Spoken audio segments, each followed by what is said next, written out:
All right. Hi, everyone. Warm welcome. So good to see everyone here. But an interesting show, a bit of a look back at 2023 today. Guys. Yeah, it's going to be, I think it's going to be really, really interesting to actually see who picks what, like the last time. I think we're kind of zeroing in on the format that we also like, and then we kind of figured out, okay, so what we like, you guys also like. And basically, it's the thing, we have no idea who picked what. So genuinely, when you hear who picked what for their favorites and, ups and downs, it's going to be the first time for us hearing as well. So yeah. We are sworn to secrecy. I tried to tell Voja what I was going to talk about, and he's like, no. It has to be a surprise. It has to be legitimately the first time we've heard any of this. So yeah, we're going to figure this out kind of as you guys figure it out as far as what we're going to talk about. Yeah, and we've got sort of 12 micro presentations, some sort of 12 micro reviews coming for you right now, okay? Welcome if you're watching the replay, and they'll all be chaptered out the bottom so you can skip about and find the bits that you're most interested in. I'm going to start with Brandon, I believe. Are you ready to jump into the first micro review? Yeah, so it's probably worth category. Yeah, so let's talk a little bit about the format. So we're going to do our favorite purchase from the year, non-e-ink. We're going to do our most disappointing purchase of the year, non-e-ink. And then we'll circle back around and we'll talk about the highs and the lows from e-ink through our perspective. So I'll get us started. And let's see, can we get my view up here? So, and I kind of gave it away a little bit, but my favorite purchase from the year is the Yeti Rambler 40 ounce, which, I don't know if it's my best purchase, but it's the one that probably gives me the greatest satisfaction. I had the 20 ounce version of this before, but my treadmill ate it. Like legitimately, it completely crushed it. And I tried a number of different water bottles to try and replace that one. And this is the best one that I've found for my use case. I think the 40 ounces. The volume in metric. Do you know what's 20 ounces in metric, please? I will figure that out later. I'll figure out this as Brandon goes. You're asking the American who is awful at conversion of this. But the 40 ounces means that I'm not constantly refilling it. The handle means that I'm less likely to drop it or re-injure this bum thumb that I have. And I mean, yes, it's stupid expensive, but I use it upwards of 50 times a day. And so its cost per use in reality is actually pretty low, and it gives me great satisfaction. So it's easy to clean. And aside from getting crushed by a 450-pound treadmill, it's pretty indestructible. And for those who are wondering, I have no affiliation with Yeti, but if anyone from Yeti wants to send me some stuff, I will gladly share my address. So that's my high. Cool. Very cool. What a high point. So I'm next then, I suppose, for my high points. So let's chuck me in there. Just to say, it's 1.18 liters for anyone who's interested. Well, that is quite the thing. What size was the other one? The other one was so I've had a 20. This one's a 32. Right. But this one doesn't have a handle, and so gripping it when it's full is a little tough. And I find or wet. Yeah, exactly. And so it gets a little awkward with one hand without the handle. And so this one I can go a little bit bigger because of the handle, and I don't have to worry about trying to grip it around the top. So I can just grab it like this, go. It's got a nice lid that closes. I don't have to twist anything. There's no extra pieces. It's all one thing. And like this comes off. So like if I need to clean it, that can be cleaned. Top comes off. That can be cleaned. It's all stainless steel. You can throw it in the dishwasher. Nice and easy. Yeah, that was exactly what I was going to ask. How easy to clean is it? Yeah, it's easy. So it's easy. Cool. Right. Also, all this stuff's replaceable. So if you do beat it up or you drop it, I mean, like this one got beat up pretty bad when the treadmill ate it. And you could still just throw this all in the wash and it would be fine. But I learned how it was made when it got chewed up. So it's actually a 3-piece design. I cover them in my science lessons. This is like a part of the curriculum is like, limiting the rate of cooling. So I'm going to go with my thing now. If that's okay, we're done with the Yeti thing. What do you guys think of the Yeti thing? So I like Yeti. I like it. Yeah, it looks great. Double thumbs up for me. So it could have been this bag. It was close to being this bag. This is a Voja. I have no idea of the actual bag of this, but Voja. Do you two know this brand? No, never heard. They make amazing tents. They make the most lightweight tents that I've ever had. And they take like 5 minutes to put up these tents, even less. And absolutely incredible tents. And then the bag is just as like strong tent material as well. It's an incredible thing, but that's not what I'm going to pick because I have a bit of a problem. My problem is that I buy too much stationery. I buy too much like actual paper and pens. like and you still use them? Yeah, exactly. Yeah. So it's a bit of a controversial one to pick, isn't it, with us guys here? But the problem is that I buy so much that I hardly use them. That I buy this one and I sort of tried it out and I absolutely loved it. It's about beautiful. This is a moleskin one. This is the one that I most often carry at the minute, and I absolutely love it. These just like little sketches. I don't know who these were, who these people were. Oh yeah, that's awesome. This was in the Warhol Museum in Pittsburgh, right? But I spend all this time, these are some things with my kids and just like places where I've sat and done some sketches. I buy all this stuff and a lot of it sits in the packet for like years, like literally ages. And, I can tell you this is one of my favorite sketchbooks, but I haven't ever used it. And it's just such a nice sketchbook, right? It's such a nice like feel to it. And I was thinking about this kind of, this kind of quality that we're after in our design, the way these things are designed. We're after this kind of quality, like reminding us of our notebooks that we used to carry around when we were traveling, maybe in our 20s. And I was thinking about how, that like reviewer thing where you like want to test out the pencil tools and you just scribble all over the page. And you don't do that when you get a sketchbook. You don't do that when you try out. Like this was the way I tried out this paper for the first time.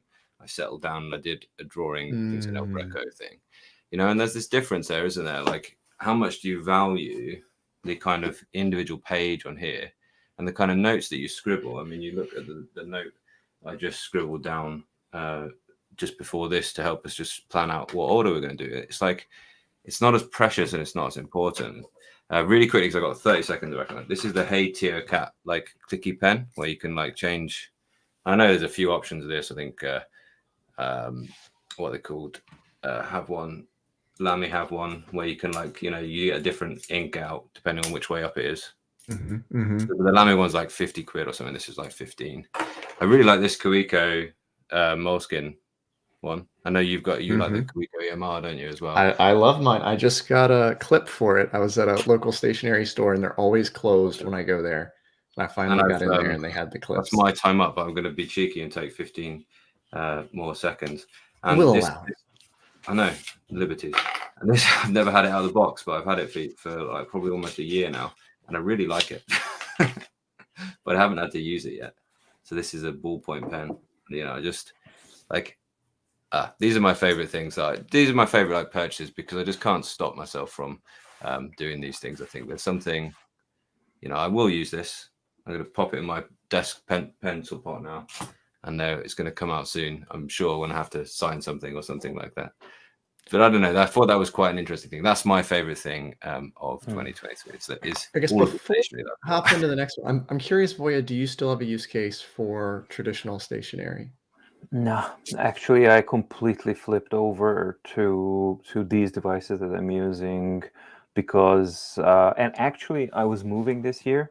So I went to the attic and I found the box with all the stationaries and everything that I actually used before.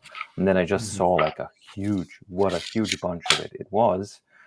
So no, honestly, no. Actually, I'm completely switched to these devices. And honestly, since Supernote did their thing with the titles and the keywords and everything, I mean, Note Air 3 is fantastic for a lot of things.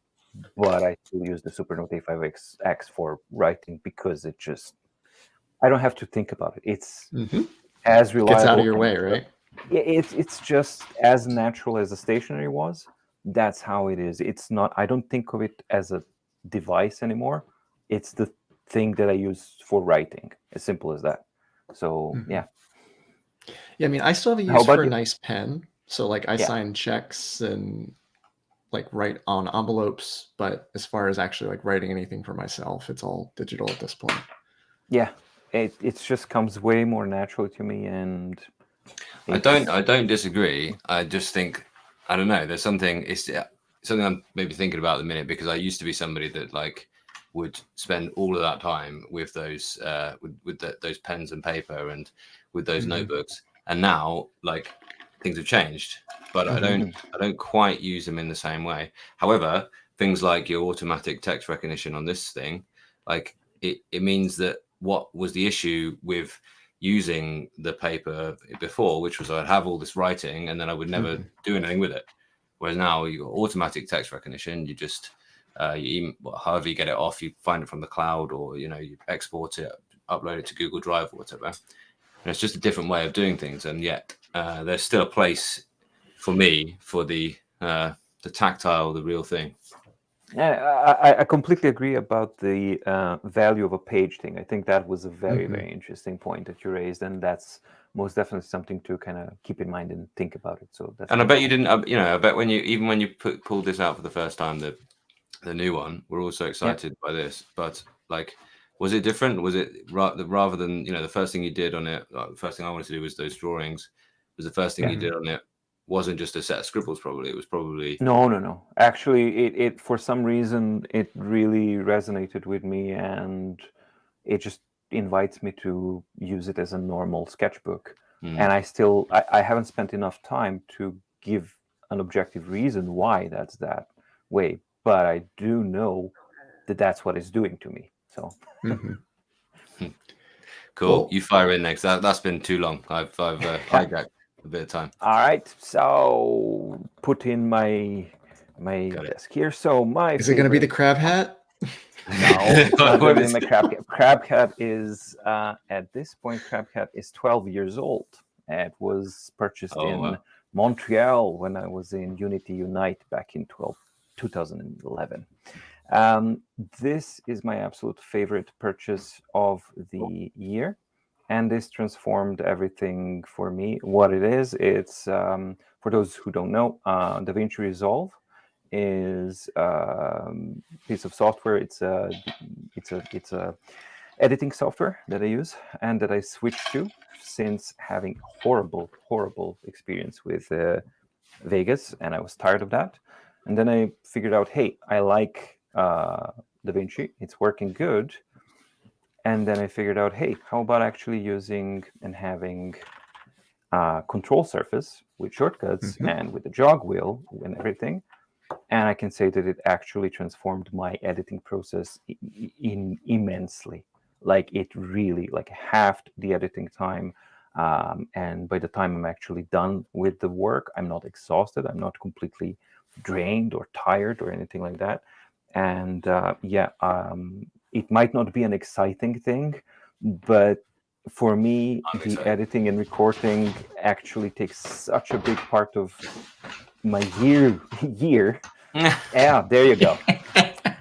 And that thing is just simply phenomenal. I mean, it has its own rules and things, but one accept that. It is a life changer for me. So it really changed everything. Can I jump in really briefly just to make so I bought this thing, and it's a similar idea. I bought it years ago. They make a bigger one. This is their cheaper one, and although the wheel's nice, the buttons are just not very. They're really unsatisfying to click. But the whole thing about this is once you get to learn it, you don't look at it. The keys are so good that you just basically, this is all you're doing. I move my keyboard away. I don't use a mouse. I don't use anything. This is all you use, and then you click with the mouse maybe if you need something. But most of the time, this is what you're actually doing. Your trim in, trim out, rolls, your smooth cuts, and everything. And it's just, if you're doing videos, it's amazing. I think you've gotten further with it than I have, Voja. I like it. I like the jog wheel a lot. There's certain buttons that I use all the time that are just awkward to get to on it. So like where the Mark keyboard shortcut is, and what's the other one? Yeah, and I don't love the double tap undo, but like the hardware on it is fantastic. I just wish it was reprogrammable. That's like my only nitpick on it. True. I would agree, but for me, it's so easy. I don't know. It's very focused. It's Mhm. not too much.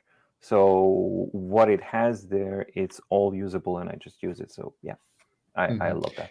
That's my Has favorite. it pushed you to? Do you use Cut Page or do you use Edit? The edit page? Exclusively Cut Page. Since I've got that, Yeah. exclusively Cut Page, because that's the thing I was referring to. It wants Mhm. to be used in a certain way, and if you're going to use it, you have to embrace the Cut Page. Otherwise, you're going to fight it.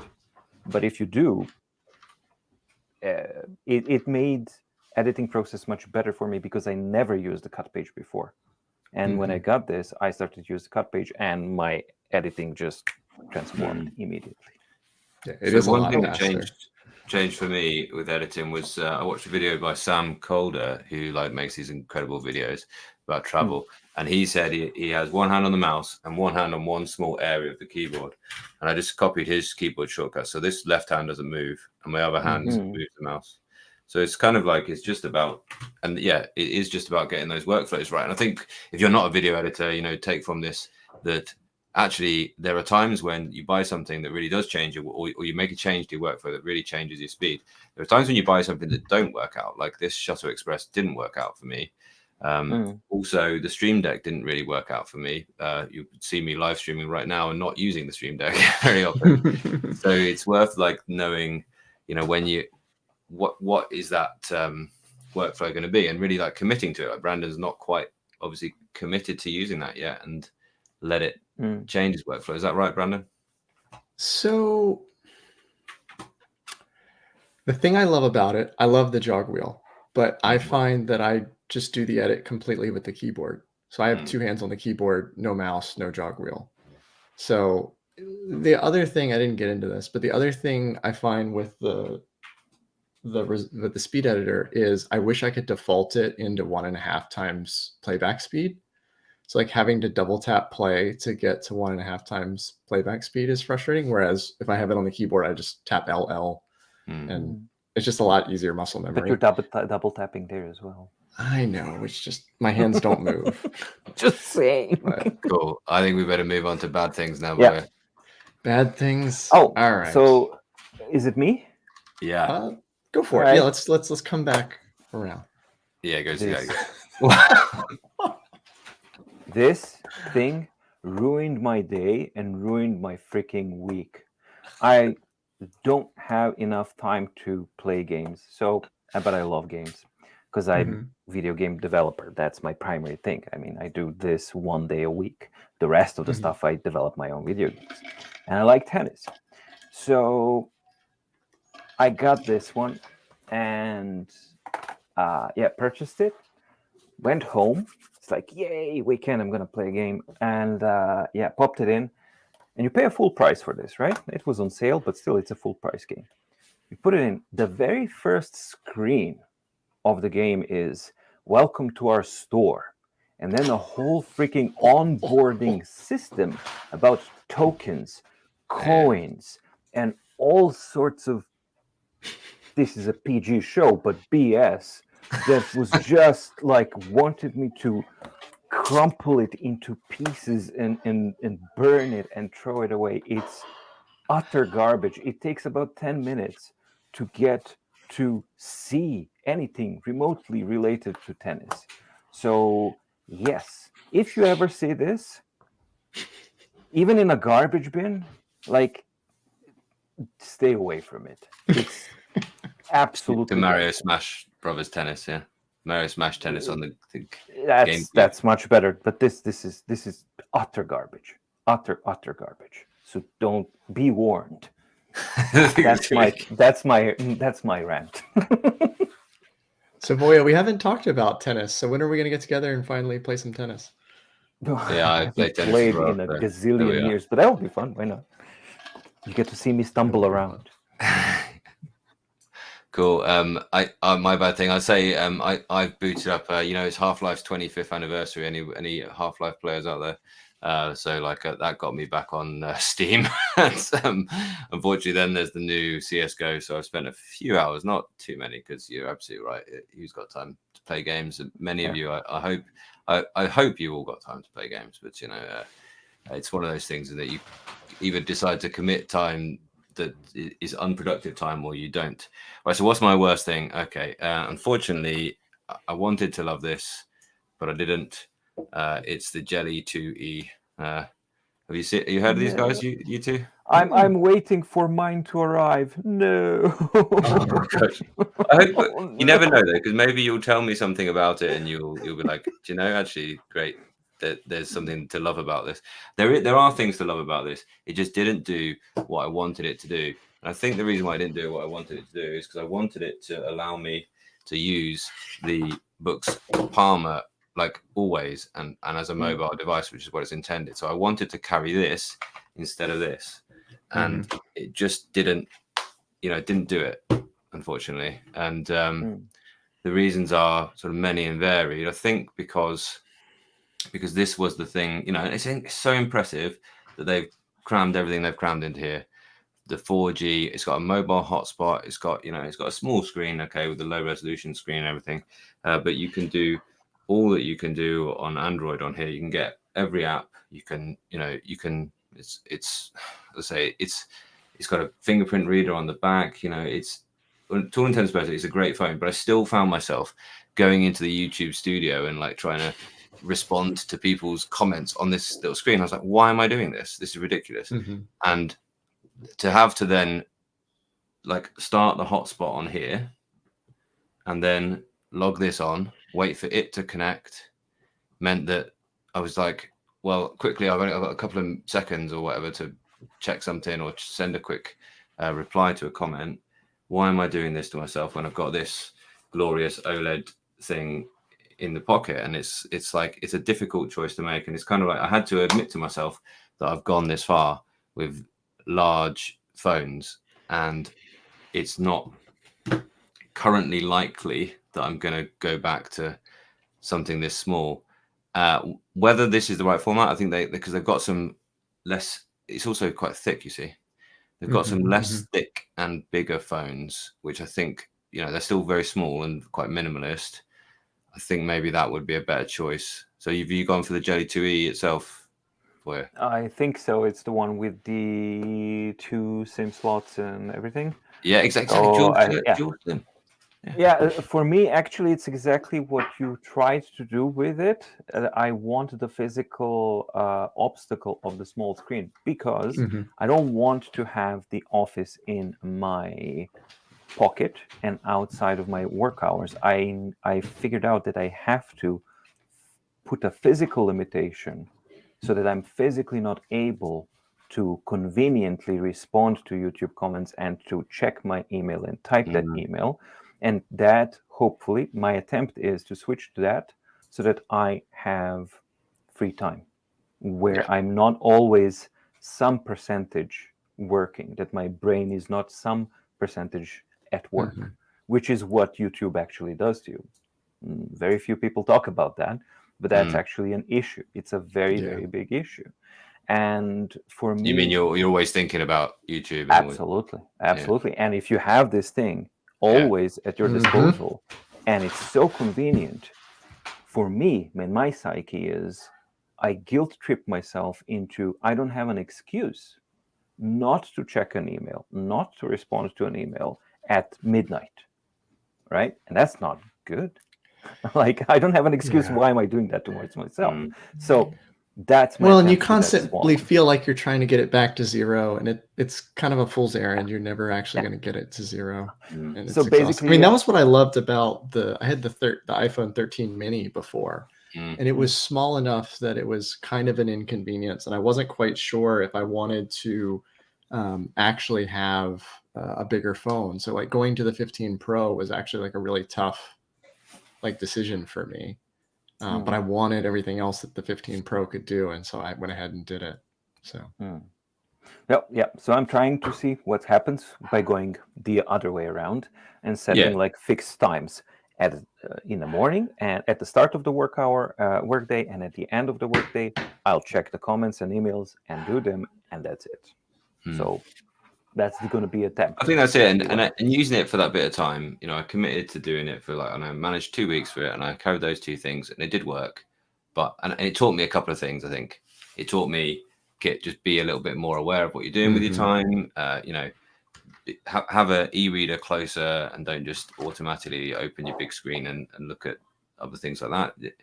It did teach me, and some of those habits have really stuck, and some of them have kind of like evaporated now. But actually doing that reset, but I don't know whether it needed to be buy a thing to go through that reset really, and that's probably why it's the worst purchase for me for this year. Cool. All right. So for the last 2 years, I've run this YouTube channel on Sony ZV-E10s, and those are not my item I hate. My frustrating item of the year is actually this one, which is the Sony A6700. It was my splurge purchase. I was supposed to be really excited about it. It had all these high-end video features like 10-bit 422 recording, S-Log 3, built-in LUTs. It has this hardware rocker knob for mode switching.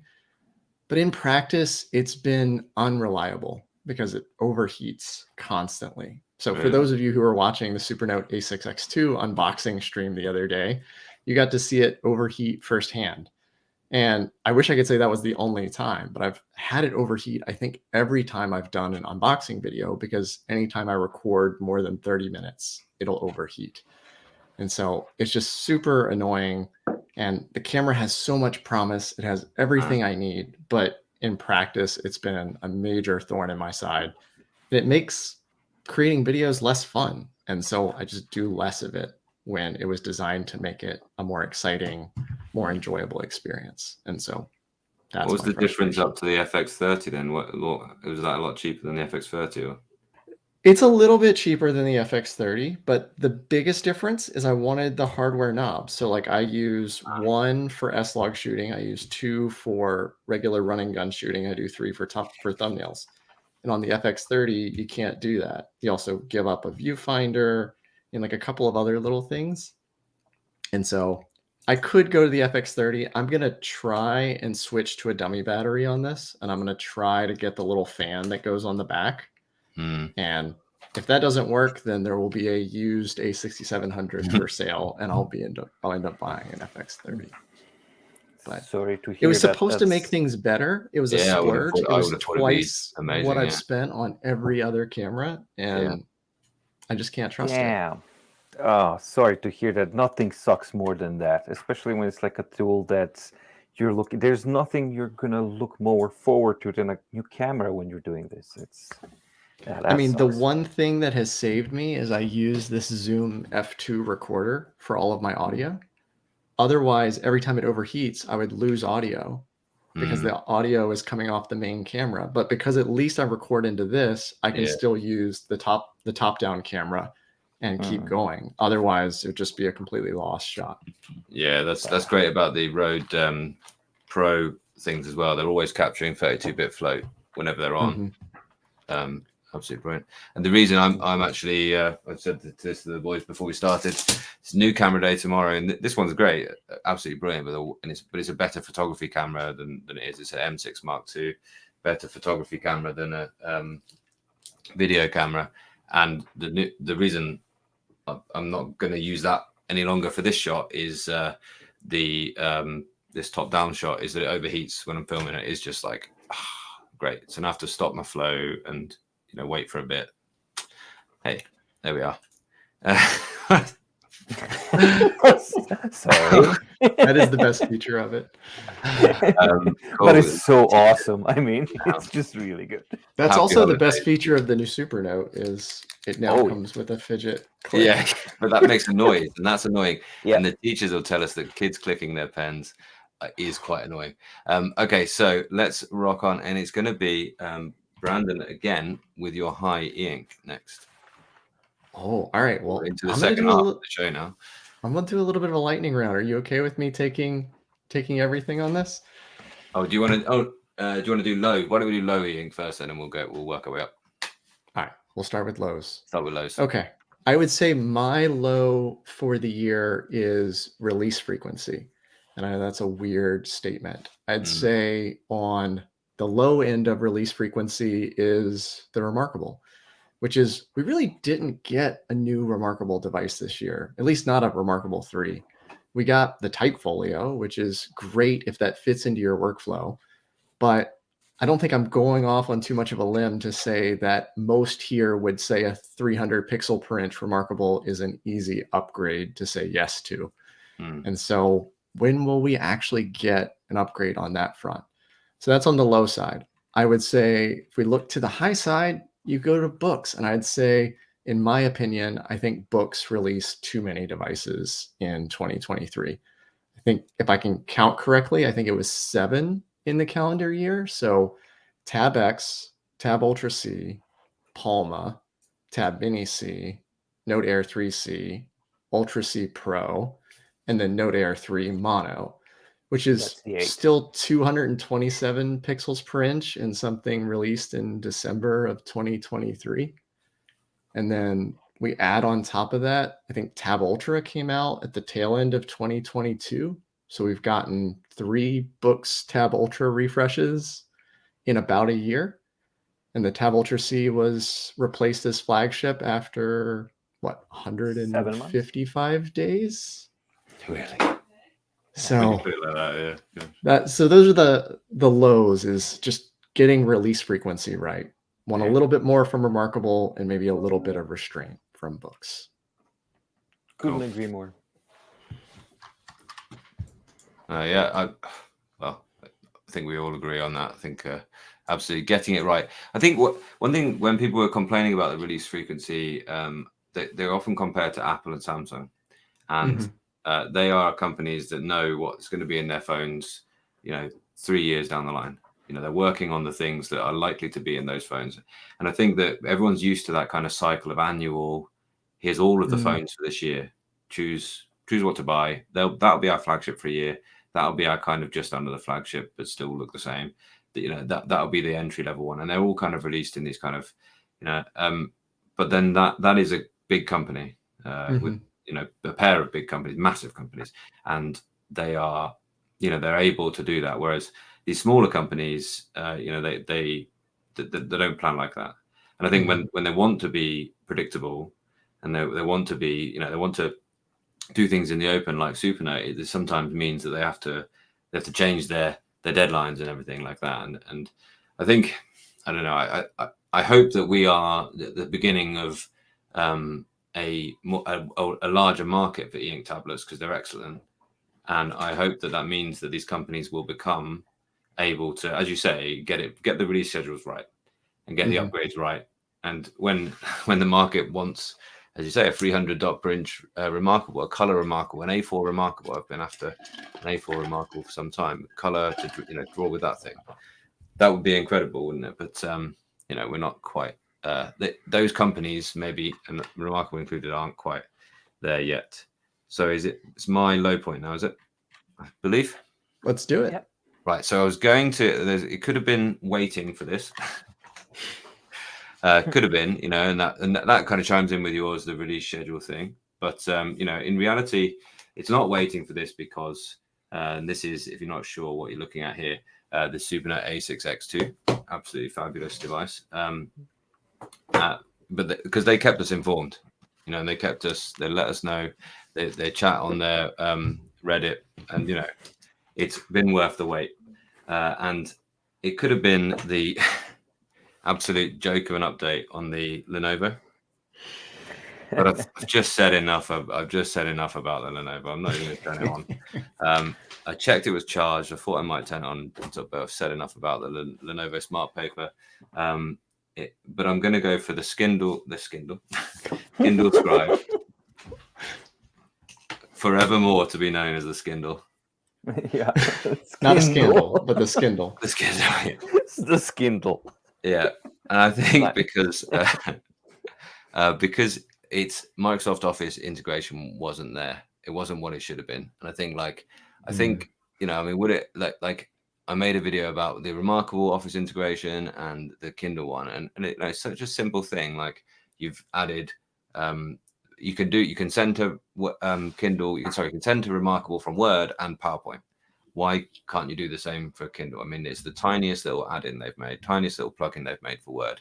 It is not, it's not what it should have been for a massive company like Amazon to have brought this out. And I'm not getting, I'm not bashing the Kindle. It's a great value device now. It's a it's a great entry into e-ink. It's got that great screen. There's loads of things that's really good. It's the new browser. Interesting, this searchable PDF thing they're going for now. These are cool things. But then there was all that weirdness with the cloud, like the cloud being there and then not being there all of a sudden. And when it was there, it was just it was just like an image. It wasn't even like the actual note file that you could download. And you made a good choice if you bought a Skindle. I think good entry into e-ink tablets will do a lot of what you need to do. But then, like, I think the difference is they should try and be more Supernote, because Supernote kind of under-promised and then over-delivered here. This is way better than I was expecting. They were saying, yep, this is not going to be a massive upgrade. This is not going to be like life-changing. We're just adding we're adding a replaceable battery, and they don't make the chips that we were putting in the old A6X, so we better do an update. But then look at what they've actually made. It's all the things, there's going to be more content coming from us all, I'm sure, on this. So things like where the magnets are placed don't get in the way of your writing in the corners, and yet they've got a solution which is holding the thing in place perfectly. You under promise and over deliver like that. I think that's why this is the low point, that kind of update cycle. Amazon should be looking to give you like a version of Word which is perfect on e-ink, and that it can you can live in that and you can work in this just like you can on the actual Amazon app, the actual Android app here on the Books devices. They should be bringing together their ecosystems into this e-ink device, rather than just treating it as a reader, a Kindle that you can write on, which is it's kind of like the way the first time if somebody asks you what on earth is a Remarkable, what on earth are these e-ink tablets, and you kind of say, well, it's kind of like a Kindle that you can write on. It's like, that's not what it is anymore. That was what it was when Remarkable 1 was invented, and the Sony DP1 maybe, but now there's something different. So that's my low point. All right. So some low points. Yeah, I don't have the low point to show because it was the lowest point. I had it. You had to get it away from you. Oh yeah, that's no longer in my house. The low point for me was Big Me Galley, and for several reasons. Big Me Galley was supposed to show and promote the benefits of the Gallery 3 e-ink screen. And they failed on every single front completely miserably by actually using a Gallery 3 screen and putting it into an Android tablet that has a camera and some other stuff that the Gallery 3 screen cannot do. And on top of that, they don't calibrate it right. They don't do anything correctly with it. So a lot of people are going to say, well, it's not Big Me Galley's fault. It's the problems of the Gallery 3 screen. I would disagree with that, because Gallery 3 screen is that's still a very early technology. But I think that it's a very important technology, because unlike the color passive matrices that we see on the Kaleido Plus 2, 3, and everything that we see, which is still a monochromatic display, the Gallery one actually has color ink cells, and it moves them around. And that's a big thing. And I think that if Big Me didn't drop the ball on that one with the Galley, and actually they had the guts to focus and create a very focused device, extremely limited but focused device that would exploit the benefits that Galley as a display technology had to offer, and then kind of offered that as a thing, then it wouldn't have been such a horrendous flop as it was.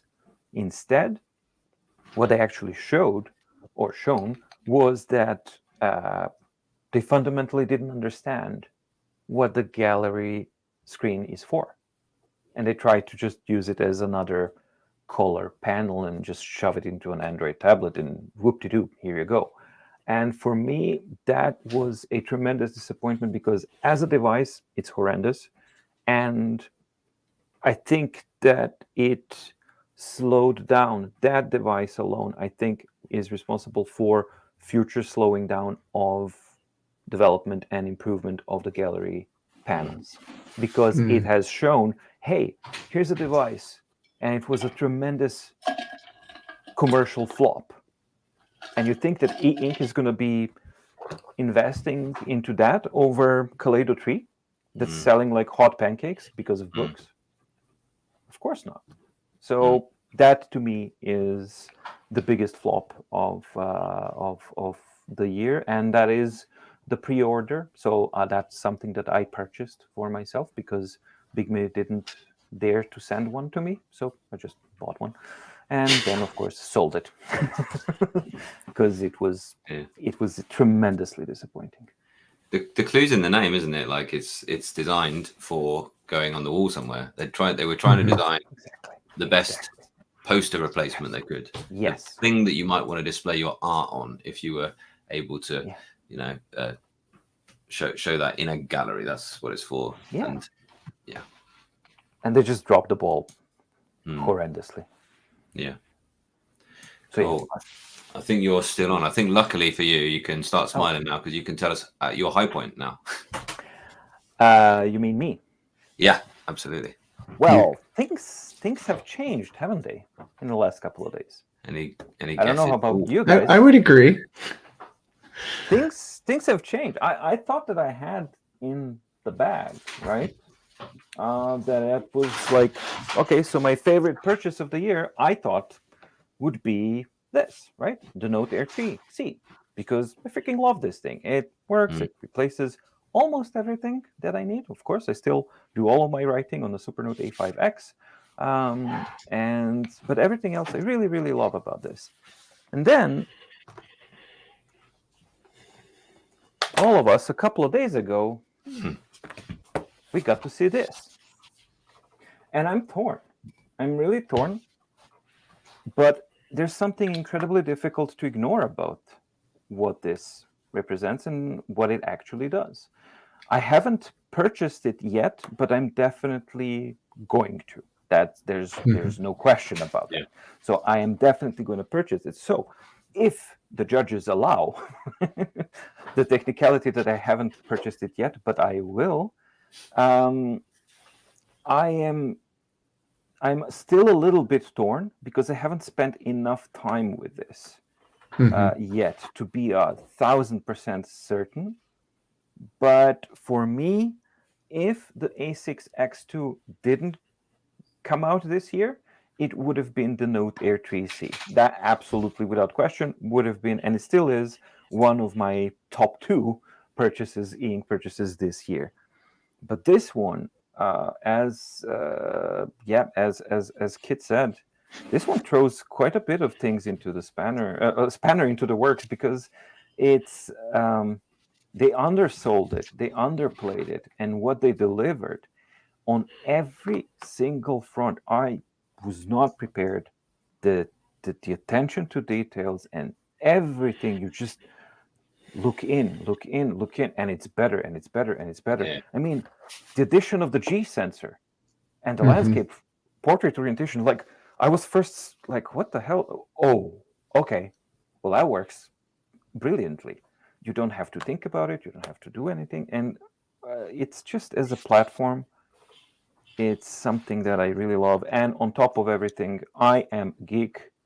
And when I see the ability to open up my device and actually have control and own my device, that's very valuable, right? So that's it for me. Those are my I can't choose between the two. They are neck and neck. Yeah, it's a fascinating thing, isn't it? Kenzie's saying she can't wait for our in-depth reviews. Absolutely. And the thing is, I don't think any of us can wait to make them either. Like, I'm excited to find the time. It's kind of like, holiday season at the minute, isn't it? So I'm taking a bit of time and slowing down quite a lot. But before this, I'm like, oh, I've got half an hour, right? Quickly get the camera on, and I'm going to make a drawing and get that in the can, like, because it is a really inviting device to use, and it's really exciting. It is. I think the one thing to be careful about, though, is like we're in that really, really exciting honeymoon period. Yeah. I have no doubt that it's going to be amazing, and I'm still going to like it. I just want to see. I need to give it time just so I have an unbiased review on it. Yeah, I need to know everything I've experienced with it thus far has been top notch. I have people ask me, they're like, "Will it replace your Remarkable?" I'm like, I don't know. I can't give you an objective opinion on it because I need time with it to just let the excitement wear off, like find the edges that I'm not sure about yet, and then I can give a real review. Yeah, and so from you though, because you really didn't like, it was your put off thing was the feel right one. Like, so where has this made that change for you? Is it feeling better for you? It's night and day difference. Right. Like I think I mentioned that in the review. It's like I love everything about the Supernote except writing on it, and that's kind of a big deal. I have no issue writing on the A6X2. So they really solved the bogging down issue. I love the new textured feel.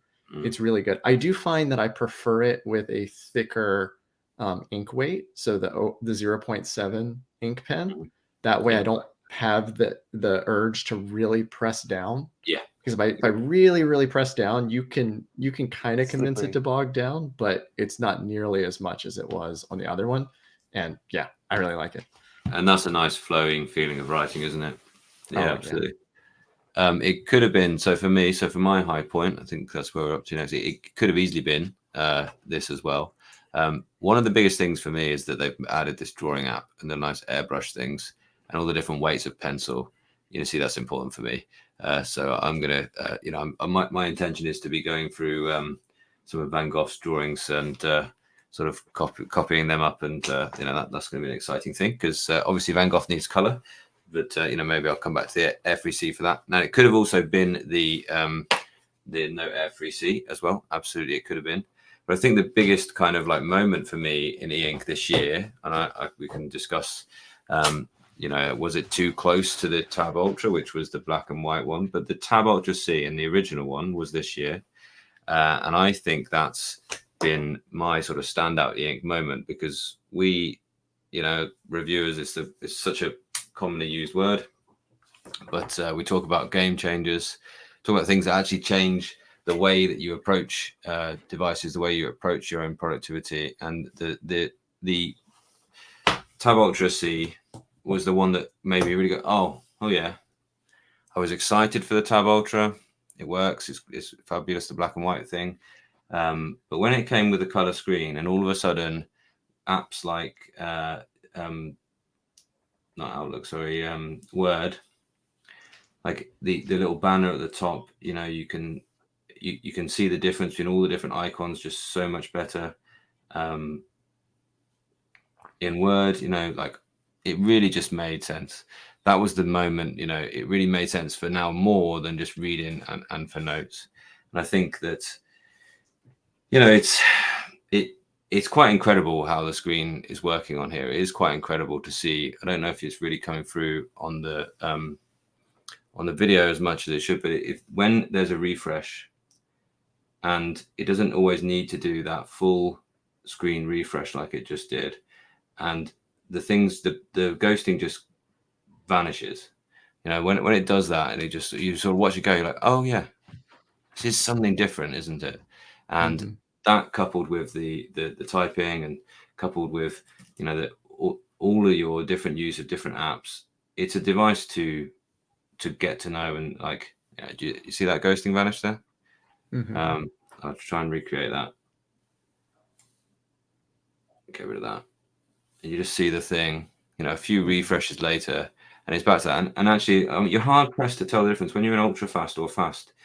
It used to be the case in those X modes that you were like, oh, it's just, all the contrast is gone, and you can still see everything that was on the screen 2 minutes ago.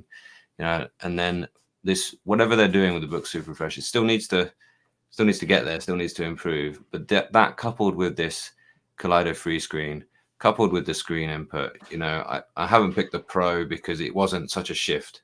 But as an e-ink moment, I got really excited, and it just changed what I did on e-ink. and I'm still actually using this device quite a lot at the minute, simply because it's still got a lot of my things logged in, and simply it's not necessary that I have to go up to the Pro all the time. As a change to the way e-ink works and the way what we can do with e-ink, I went from my e-ink thing just being a notes device, a device to be my planner, to be what am I doing this week, what lessons am I teaching, to being my sort of full writing things. Whenever I'm trying to write something, there's only two places I'm going to write at the minute, which is either sort of editing on this screen here with the mechanical keyboard and the RLCD screen that I'm still borrowing, or I'm going to be on here, really, or I'm capturing notes, I suppose, on my big screen. And yeah, I think Voja's making a point in the corner, which is a point that I like to. And at the minute, I'm revisiting this device, the Note F3C, and I'm going back and sort of. I concede. I lost on the last one. I'm a gracious loser. The odds were stacked against me. You two just wait for the next. In fact, Brandon, you just wait for the next debate we have, because I will be as fair as and impartial as you were during the debate that I referee. Oh, hold on. Is the next one supposed to be Remarkable versus Supernote? I think that's on the cards. Yeah. Oh man.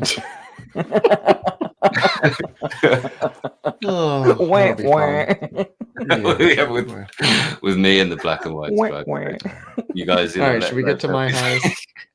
Yes, Brendan. All right, mine are going to be more general. I don't know that I'm going to crown a device, but I'd say the high of the year is that we got a lot of really exciting new devices. We got the first truly compelling e-ink tablet, or color e-ink tablet, in the Tab Ultra C.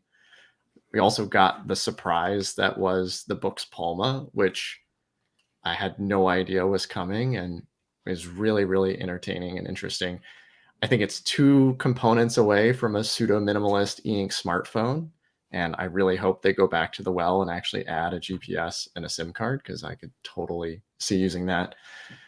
I mean, the obvious one is definitely the Supernote A6X2 with a fully user-serviceable design and actually having 300 pixels per inch monochrome that isn't a device called the Kindle Scribe. It's just awesome. But I think it would be unfair of me not to call out the fact that Amazon has actually supported the Kindle Scribe much, much more than I thought they were going to with new software.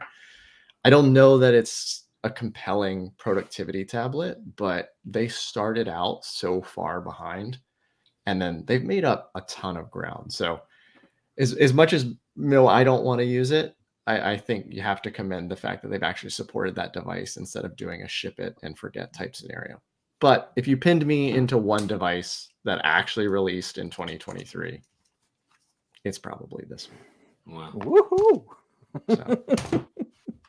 But apparently I'm supposed to argue against it in the next roundtable. Yeah, whether we, yeah. Maybe I should argue for Remarkable then. Maybe Remarkable should release a 300 pixel per inch tablet, and then we'd actually have a fair Remarkable should discussion. do some better stuff. Whoops. But I guess that's an interesting point. I mean, Books has the 300 pixel per inch color tablets, but I love that Supernote doubled down and they said, hey, we're going to do 300 pixel per inch monochrome because we know what our users want. It's not the all the old Books Novas they're 300 pixels per inch. And the A6X is also 300 pixels, 300 ppi. So that's something to yeah. So pretty much all of the 7.8 inches are 300 ppi. But one thing that I only had the A5X before. This is my first A6. Okay. Yeah. So that is a thing, but there is something to what you're saying, because when I was writing next to A6X and A6X2, this one looks sharper. Again, it will be a newer generation, won't it? It will be. I don't know. It's too fresh. Still, right. I can't comment on A6 to A6, but it's night and day difference. A5 versus A6. Yeah, so much better. So much better. Yeah. Awesome. I think, I don't think we're going to have any trouble agreeing on that. Is a great thing. And I was going to ask actually. Well, I've got two questions for you actually. Or one thing to say about the Kindle Scribe. Really, the Kindle Scribe is really doing what I hoped it would do for the market. It's coming in and it's really bringing the price down, certainly of itself. And that's going to mean that other companies need to bring the price down as well. And I know overall, I hope that means that e-ink produce larger volumes and therefore have to sell them at lower price as well, because it is the screen that's really doing it for these in terms of the price. Certainly that's my belief on why they're not cheap, but that is, when it first was announced, I was like, wow, this is great. This is finally the moment where we roll over into actually an affordable kind of e-ink sort of tablets for everybody. And the high end ones are still going to be high end, and it's just going to slip in there. The screens aren't going to be the thing that makes it too expensive, really. But then my other thing was for both of you actually, who've really chosen the Supernote as your standout moment. Really, what is is waiting for the A5X? Is that an important thing for you at this point? Is it the A4X that's really gonna A4X2 rather? Ooh, can I go first on this one? Yeah, so I get asked by people all the time, like, what do you think about the A6X? And I think the A6X is amazing. I think the fact that they chose to have first-class support for landscape mode is a brilliant decision. Because if you asked me, do I want an A6 size device? I would tell you no. I don't want an A6 size device. I want an A5 size device. But the fact that I can turn this into landscape, it instantly adjusts and it scales up, means that I can actually... It's great for lefty. Oh, it's excellent. It's perfectly but the fact that I can use this and it not feel like a hindrance is a real testament to the design thinking behind this. Because I've tried other A6 size devices and I don't want to, I don't choose to use them. And I've chosen to use this. I've chosen to daily drive this for the next 2 weeks at least to do a proper review. And thus far, it hasn't been an issue. Now, you give me an A5X that can also do that, then I'll probably still take that. But this is really interesting. If I'm going on site somewhere, I'm actually going to be nomadic, as the name insinuates. This is really nice. One piece, I don't have to worry about it. The folio has nice padding. I can toss it around and not fear that it's going to get broken or anything like that, which, I think they knew what they were doing. Yeah, as far as I'm concerned, I totally agree as well with the point about the landscape thing on this one. And same as you. Now I'm in the review phase, and this is my daily driver for pretty much everything that it can do. So I'm, driving it. And it really is continuing to surprise me. My initial gut reaction was because I had and used A5X and the A6X. First, I had A6X, then I got A5X, and since I got A5X, I honestly very rarely went back to A6X other than checking the updates and all that kind of stuff. This one, with the efficiency of the landscape, and I don't want people to misunderstand. Oh, big deal! It has a G-Sync. No, not just that. The whole thing works. Tab Mini C it's a 7.8 inch device. It has a G-Sync. You turn it around and it screws up your notes. Yep. And it screws up the canvas, and it just doesn't work. This is what Remarkable says, distraction free. I don't have to think about, I don't care. I really don't want to care what the device is doing, how is it doing. I don't care. It's its job to do it, and it's doing it really well. My job is, hey, right now, it suits me to write in the landscape format. And this piece of technology does that for me and offers me the canvas to work on. And it's doing that brilliantly. So, but as far as A5X goes, well, there's a somewhat almost confirmation from Rata that A5X2 should have a 300 ppi. It's not 100%, but it's high likelihood. And if that happens, and if they deliver on an A5X, the perfectly symmetrical design, and honestly, the awesomeness of engineering that they've actually delivered here, I don't know. If anything, A6X2 kind of showed me that I don't know what I'm supposed to expect next from Rata. And that makes me very excited about the A5X2 and especially about the A4X, for which I still don't know. Is it A4X? Is it A4X Slim? Or is it A4X2? What's it going to be? So, yeah. All I can say if the A5X2 is 227 pixels per inch, it would be a shame. Yeah. It'd be really sad. Yeah, I think that's what they're waiting for. Honestly, I think that's what they're waiting for. Do you think they'll have different backs available? Do you think they'll? Depends on how they sell. Was there? I don't know about the holes. The two things, and they're so different. But you could just, this whole plastic piece. Mm. You got a white one. I have a white one, yeah. Right. Yeah. Because so I thought the white one was just going to be literally the choice of which back. Yeah. So you could literally buy the crystal back in the future, but it's obviously not the same. No, the sides are different too. Yeah. Yeah, the sides are different, and there's all the screws and everything. So I'm not really sure how that. And what do you think the pogo pins might be for? And are they on the white one as well? So I noticed those in the unboxing. I don't know. Voja, you have any theories? Theories, knowing Supernote. First, my first gut reaction was, hey, probably maybe the keyboard thing, but I don't know if they're gonna go with the keyboard thing. It certainly is a possibility. Way small. It would be way too small, so I'm not really sure about that. If I know Supernote, I think that we can't guess what's it gonna be, but it's gonna be something nerdy. Something that we probably haven't seen. I don't think that it's going to be something lame as a flipbook cover with page turning buttons. If that's the thing, that would be very disappointing because what the hell is the point? You have the other slider which is doing that. So yeah, the extra slider is so nice. Oh, yeah, and it's kind of like, is it going to be like, I don't know, 2 years later, like Remarkable, where they brought out something for those pogo pins like way down the line? I don't know, but with this modular design, yeah, could it clip into something next to my screen? Maybe something that just sits on something vertical that clips and charges it, maybe, or like connects it to the computer in some way and makes it. Like a hub station of some sort. Yeah.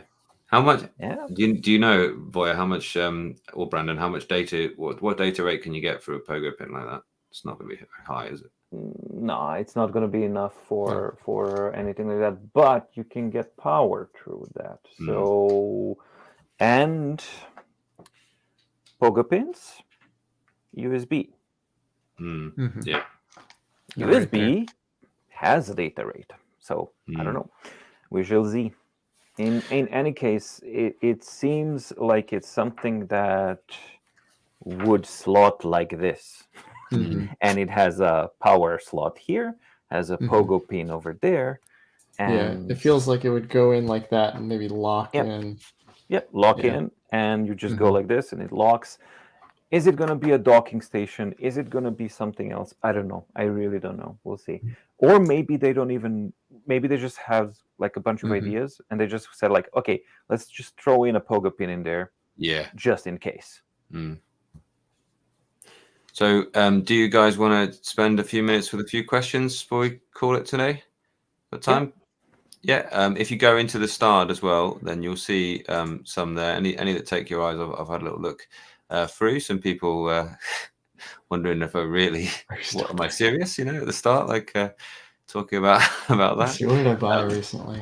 Absolutely, but other people saying, I just still can't stop. I don't buy stationery. I was talking about the stationery store the other day, and there was once upon a time I'd be really excited about notebooks, and I went in there and I was just kind of like, this stuff's cool, but it doesn't have any appeal for me anymore, unfortunately. But then I've gone the whole hog, and we're talking about cameras, and I've got a film camera here that one person in my family doesn't like me constantly shooting on this, but it takes nice photos. It's a Canon A1. It's a great camera, and it's just it's Is not that a about nifty nostalgia. 50 on the front? What do you have on the front? Yeah, that's the 50 1.8. Yeah. Is that an FD lens? Yeah, this is an FD camera. Yeah, and it's like, you know, it's not nostalgia for me because I didn't really shoot film much, you know, apart from like, so. But it's a nice thing. And what it did for me was it slowed me down. Whereas the way I was taking photos was like bursts of 10 random shots and sifting through hundreds of photos. And this is like, no, actually, before you press the shutter, just think. And I was this is a good one. Random question: how do you not keep chasing new technologies and better performance? That's the one. You do something like that, and you think to yourself, well, what's the experience of using this? And the same with the stationery thing. What's the experience of going back? Oh, valuing the page is the way I put it, isn't it? Like valuing, you're taking the time to make a stroke on a page.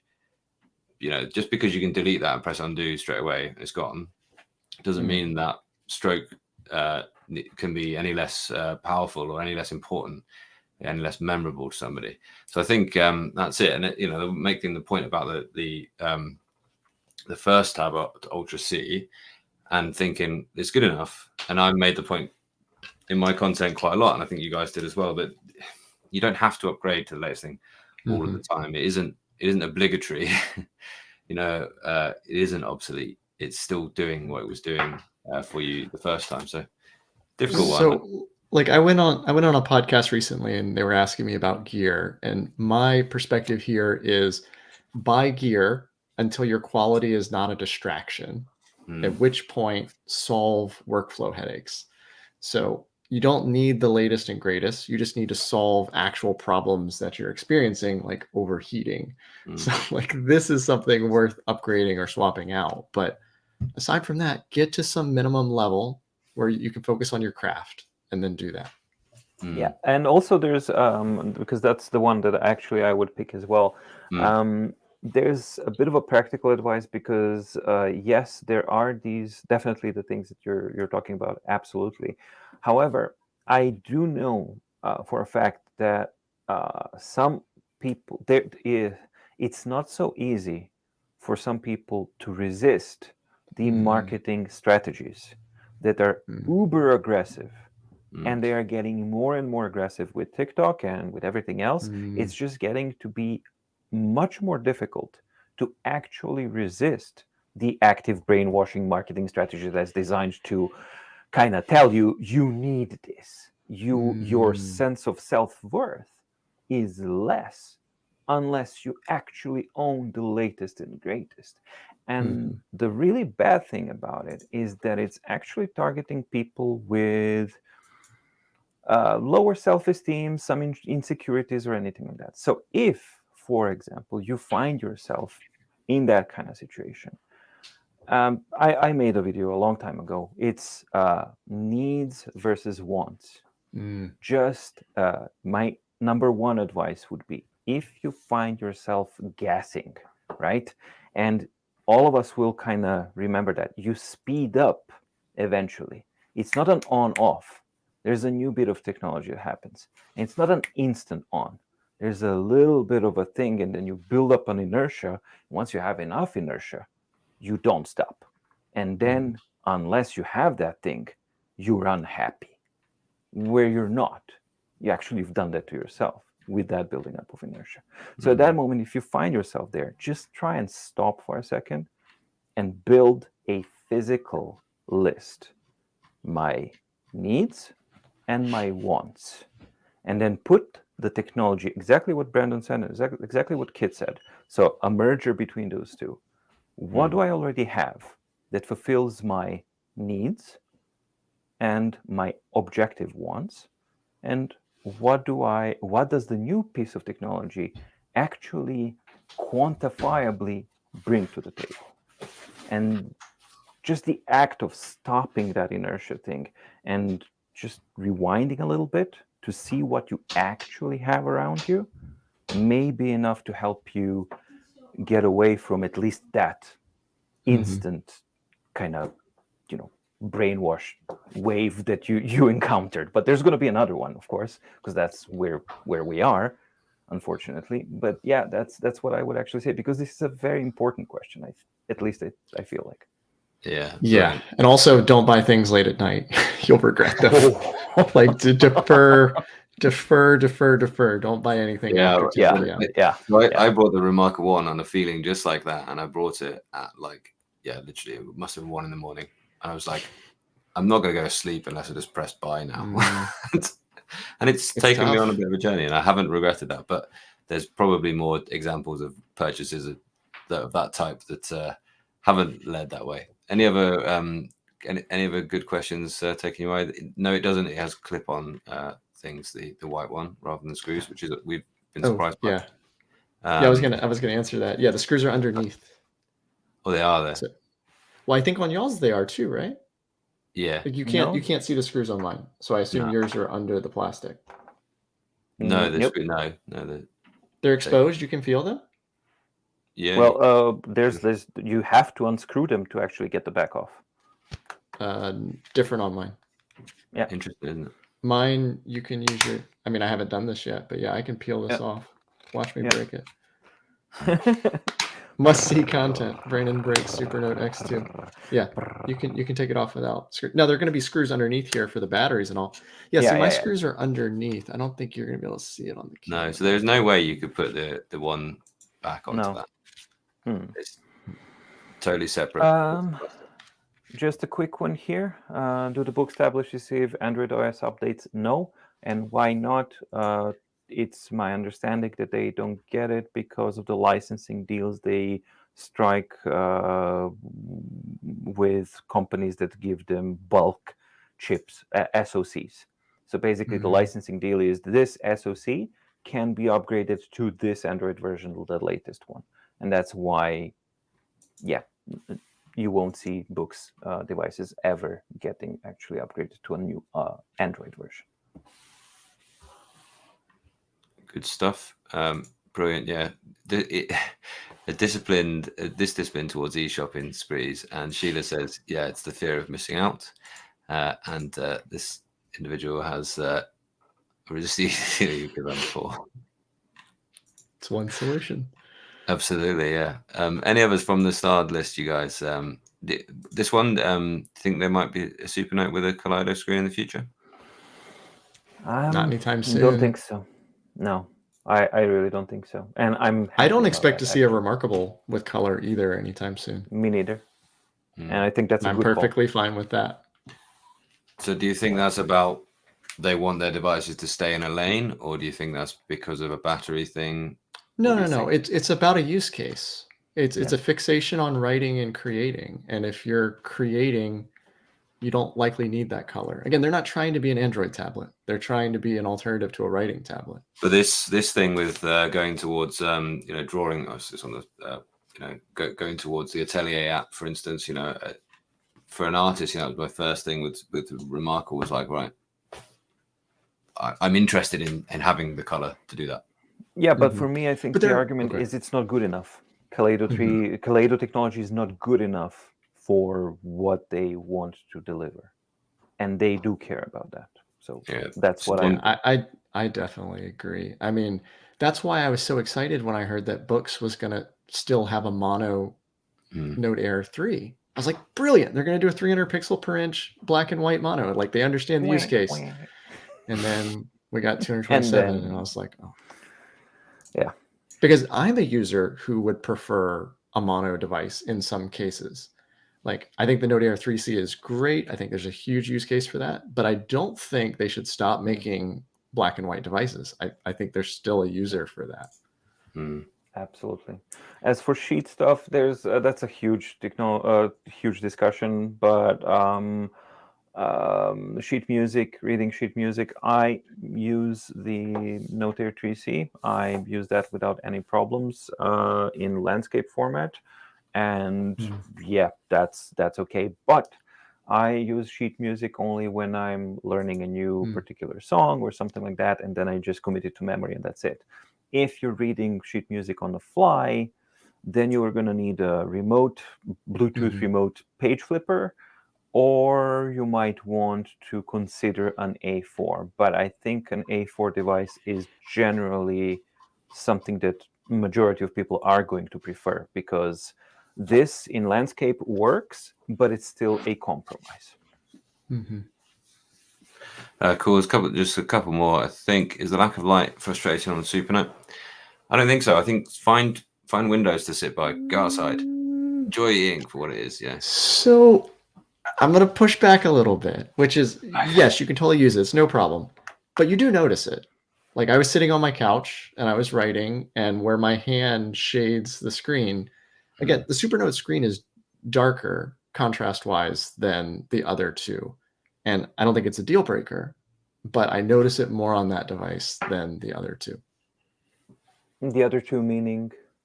The Books devices and the Remarkable device. Yeah. Like, again, you're going to turn the backlight on or the front light on the Books, and so it's probably a non-issue, but on the Remarkable, you don't, and on the Supernote, you don't. Yeah. That's what I was thinking also. Pogo on the back. Maybe a light edition? A light? That's the most compelling theory I've heard thus far. Yeah, I could see that. Yeah, with the Books tab, you can sign into your workplaces. They allow the same thing Android has with a whole work what they call it, work mode or work profile set of apps, and you can even turn them off when you're finished with work for the day, and so you don't get your work emails until you turn it back on in the morning, which is quite nice. Just one switch in the drop down. Yeah, lots of things to like about that. I was talking about the Tab Ultra C, and that was the first device that I enabled that and had my entirely separate, my badged copy of my work apps, and that's just a very nice thing to have my own personal Microsoft account and the work Microsoft account, and therefore I was able to keep those things totally separate on the device. And it's a great thing to have. Cool.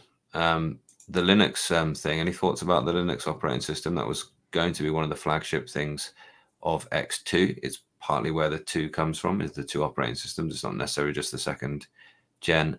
I think they didn't finish in time really with the Linux operating system, because they had planned on making those updates for the original A6 and A5s as well in parallel with the A6X, and I think they just ended up feeling like they've bit off more than they can chew, and that's why they've offered such a discount for A6 users, because they didn't get what they promised them.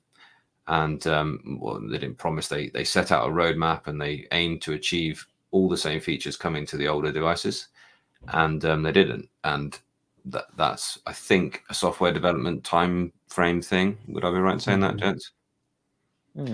Yeah, I mean, I'm curious the compatibility layer that they're doing here, Voja. Do you have any feel for how they're maintaining their writing app across both, or how they intend to do that? Well, it's not a problem actually, because they have their .mark file as simple vector data. So when you have your I didn't mean so much from a storage, but like maintaining app updates across the 2 different OSs. I just don't know the technical underpinning for how they're doing it. I don't know. That I don't know how they're actually going to do it, and I think that's going to be the main thing that they're trying to kind of resolve. But I wouldn't be surprised if the dual boot, when it actually comes out, that what Linux, because they're doing dual boot, that Android version, what we have here with the apps and everything, that's going to be for regular users, right, quote unquote, and the dual boot Linux is going to be there for the open source development community, for people to actually start doing their own thing there. I think that's really exciting. I mean, I didn't get into that in the lows, but I probably could have, which is, I think, something I had hoped to see in 2023 was inviting app developers to first-class e-ink experiences. I think Books got the closest to it, but they still haven't updated the writing SDK for the Android 12 devices. So I have a hard time even giving them credit for it when, like, for instance, Notable has this, and there were users using Notable, and then people move to the new device and just doesn't work. Not because the Notable developers don't want it to work, but just they haven't fully committed to maintaining the SDK. Yeah, I mean, I was looking into the SDK because it was interesting. Hey, cool, I got my Android 12, and I can now actually play around and test stuff on the Note Air 3C. Check out the SDK, and not really that. Yeah. So that was quite disappointing, actually. Cool. I think I'm just going to say thank you, and I think we'll probably wrap it up now, gents. Unless there's any other questions that are just jumping out at you that you desperately want to. They're great questions, and thank you so much. And just keep putting them in the comments, the main comments parts underneath the videos, because they I certainly might not always respond to every single comment, but read every single one, and they always influence the content really, really well on my channel. And thank you so much to actually I have a comment on that, Kit. If I don't answer your comment, it's not because it's not a good question. It's a really great question, and I have a really hard time answering it in 30 words. So I do intend to do some more Q&A videos where I can go in depth on a lot of these things, because a lot of the answers are really nuanced, and I don't feel like I can do them justice with just comments. Yep, similar like that. And also sometimes people, for me as well, sometimes people forget that I'm not in the US, and maybe I'm sleeping when you post a comment. It does happen. It is rare, but it has been known to happen that I go to sleep sometimes. But yeah, joking aside, yeah, we do try. I think all three of us, we pretty much do the same thing, which is you try to answer as many comments as you can. But as Brendan said, once in a while you do run into a really substantial one, and you either set that one aside for Q&A or for something else, because comments are not really that good of a place to tackle complex subjects. So yeah, but all of them are read. It gets you thinking, doesn't it? These things, you think about that question and you think about it when you're writing your next piece of content. And thank you all in the audience, everyone watching. Thank you so much. Thank you, two gentlemen. Thank you. Have a great thank you, Christmas guys. and New Year, and we will see you after. Thank you so much. Happy holidays. Have a great time. Bye.